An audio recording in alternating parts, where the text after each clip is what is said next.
அதிசயங்கள் செய்கிறவர் நம் அருகில் இருக்கிறார். அற்புதங்கள் செய்கிறவர் என்றும் நமக்குள் வசிக்கிறார். சங்கீதம் 131:2 பக்தன் தாவீது ஒரு வார்த்தை சொல்லுவார். தாயின் பால் மறந்த குழந்தையை போல நான் என் ஆத்துமாவை அடக்கி அமர பண்ணினேன். தாய் பால் மறந்த குழந்தை போல என் ஆத்துமாவை நான் அடக்கி அமர பண்ணினேன்.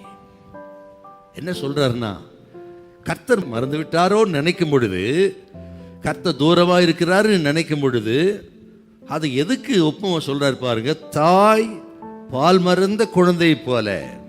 ஒரு தாய் ஆக பால் மறக்க பண்ணுகிறாள் என்றால் அந்த குழந்தையின் நன்மைக்காகத்தான், அந்த குழந்தையின் வளர்ச்சிக்காகத்தான், முதிர்ச்சிக்காகத்தான். ஆனால் அதை அறியாத அந்த குழந்தை நினைக்கிறது, ஐயோ தாய் என்னை மறந்து விட்டாள், தாய் எனக்கு பால் கொடுக்க மறந்து விட்டாள், என்னை போஷிக்க மறந்து விட்டாள் என்று அந்த குழந்தை நினைப்பது போல அநேக சந்தர்ப்பங்களிலே நமது நன்மைக்காகத்தான் இதெல்லாம் அனுமதிக்கிறார்கள். நம்முடைய முதிர்ச்சிக்காக, நம்மை பக்குவப்படுத்துவதற்காக, இன்னும் விசுவாசத்தில் வளர்வதற்காக, இன்னும் அவர் உறுதியாய் பற்றி கொள்வதற்காகத்தான் அநேக தரம் சில சிக்ஷைகள், சோதனைகள், சில நெருக்கங்கள். ஆக ஜெபம் கேட்கப்படா சொன்ன எதுக்கு? முதிர்ச்சி அடைய, பக்குவப்பட, இன்னும் பெரிய ஆசீர்வாதத்தை பெற்றுக்கொள்வதற்கு கர்த்தர் தாமதிக்கிறார். ஆனால் அந்த நேரத்தில் நாம் நினைக்கிறோம், பால் மறந்த அந்த குழந்தை போல, ஐயோ தாய் என்னை கைவிட்டு விட்டாள், என்னை மறந்து விட்டால் நினைக்கிறது போல் நினைக்கிறோம். இன்னைக்கு ஆண்டவர் சொல்லுகிறார், நமது நன்மைக்காகவே கர்த்தர் எல்லாவற்றையும் செய்கிறார். பல வருஷம், பல மாசம், பல இடங்களுக்கு அலைந்து தெரிந்திருக்கலாம்.